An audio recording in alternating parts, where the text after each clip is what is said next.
नमस्कार, मैं हूं सम्राट और आप देख रहे हैं स्वदेश 24। मैं आपको ले चलता हूं देश दुनिया की खबर की ओर।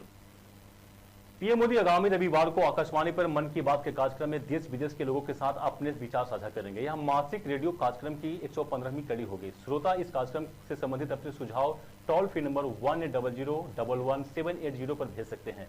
नमो ऐप पर भी सुझाव भेज सकते हैं। यह सुझाव 25 अक्टूबर तक भेजा जा सकता है। कार्यक्रम का प्रसारण आकाशवाणी और दूरदर्शन के सभी नेटवर्क पर किया जाएगा। यह कार्यक्रम आकाशवाणी समाचार की वेबसाइट और न्यूज एआईआर के ऐप पर भी उपलब्ध रहेगा।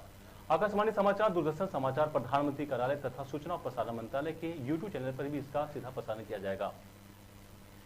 जम्मू कश्मीर के मुख्यमंत्री उमर अब्दुल्ला ने कल नई दिल्ली में केंद्रीय गृह मंत्री अमित शाह से मुलाकात की। केंद्र शासित प्रदेश जम्मू कश्मीर के सीएम बनने के बाद अब्दुल्ला के गृह मंत्री के साथ यह पहली बैठक थी। प्रधानमंत्री नरेंद्र मोदी रूस के काजान में ब्रिक्स शिखर सम्मेलन में भाग लेने के बाद कल रात नई दिल्ली लौटे। अपनी यात्रा के दौरान श्री मोदी ने शिखर सम्मेलन में मौके पर चीन के राष्ट्रपति शी जिनपिंग, रूस के राष्ट्रपति व्लादिमीर पुतिन और ईरान के नवनिर्वाचित राष्ट्रपति मसूद पेजेश्कियान साथ द्विपक्षीय बैठक की। मोदी ने उज्बेकिस्तान के राष्ट्रपति शौकत और संयुक्त राज्य अरब अमीरात के राष्ट्रपति शेख मोहम्मद बिन के साथ द्विपक्षीय बैठक की।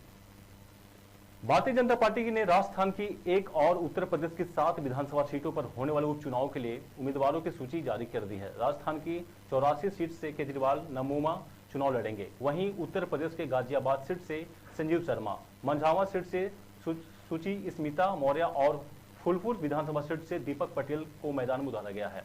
भाजपा केंद्रीय चुनाव समिति उम्मीदवारों का चयन किया है।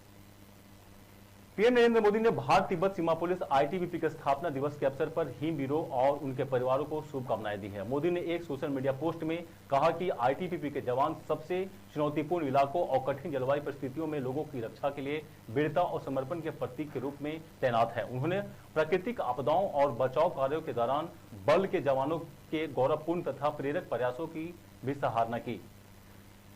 भीषण चक्रवाती तूफान दान के 24 और 25 अक्टूबर की मध्य रात्रि के बीच ओडिशा के पुरी और पश्चिम बंगाल के सागर द्वीप के बीच टकराने की आशंका है। पश्चिम बंगाल के 7 जिले चक्रवात से सबसे अधिक प्रभावित होने की संभावना है।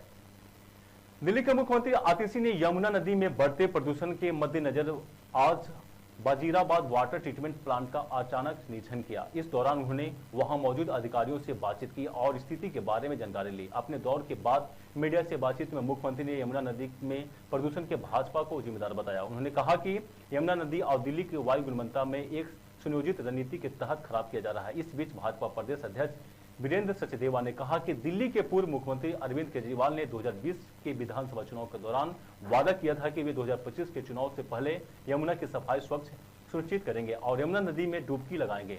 श्री सचदेवा ने आज एक सोशल मीडिया पोस्ट में माध्यम से मुख्यमंत्री आतिशी और पूर्व मुख्यमंत्री अरविंद केजरीवाल को आमंत्रित किया कि वे कल सुबह 10 बजे आईटीओ यमुना छठ घाट पर आए और अपना वादा पूरा करें। यूनेस्को की एक रिपोर्ट के अनुसार भारत शिक्षा पर चीन और जापान जैसे देश से ज्यादा खर्च कर रहा है। रिपोर्ट में कहा गया है कि भारत मध्य और दक्षिण एशिया के अन्य देशों की तुलना में सकल घरेलू उत्पाद प्रतिशत और सरकारी व्यय दोनों मामले में शिक्षा में अधिक निवेश कर रहा है।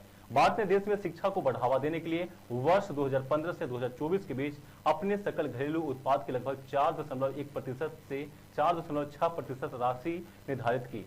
रिपोर्ट में यह भी उल्लेख किया गया है कि भारत ने शिक्षा में महत्वपूर्ण निवेश किया है, जो संयुक्त राष्ट्र शिक्षा 2030 के फ्रेमवर्क फॉर एक्शन द्वारा निर्धारित अंतर्राष्ट्रीय मानकों के अनुरूप है।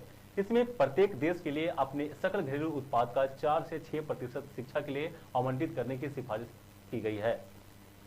पश्चिम एशिया में दक्षिण लेबनान पर ताजा इजरायली हवाई हमले में कम से कम 10 लोगों की मौत हो गई है। वहीं गजा पट्टी में की गई बमबारी में एक डॉक्टर और नगर पालिका के कर्मचारी सहित 5 फिलिस्तीनी नागरिक मारे गए हैं। इसके जवाब में हिजबुल्लाह ने घोषणा की है कि इसमें दक्षिणी लेबनान स्थित रब एल थालथिन और आइडाइस के गांव में इजरायली सैनिकों के जत्थों और उनके कई ठिकानों को निशाना बनाया। इजरायली सुरक्षा बलों का कहना है कि इसने उत्तरी गजा और जबालिया क्षेत्र में हमले तेज कर दिए हैं। इन हमलों में कई लड़ाके मारे गए हैं और हथियार बरामद किए गए हैं। इसी बीच विश्व स्वास्थ्य संगठन ने सोशल मीडिया पर घोषणा की है कि बढ़ती हिंसा, तेज बमबारी, सामूहिक विस्थापना आदेश और मानवीय सहायता की कमी के कारण उत्तरी गजा में पोलियो टीकाकरण अभियान को स्थगित कर दिया गया है।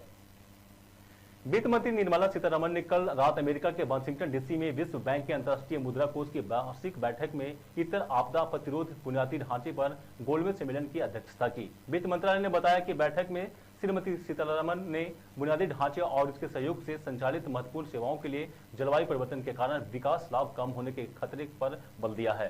बैठक के दौरान उन्होंने महत्वपूर्ण निवेशों से समझौता किए हैं। इसी के साथ ही सम्राट को दी इजाजत और देखते रहे स्वदेश 24।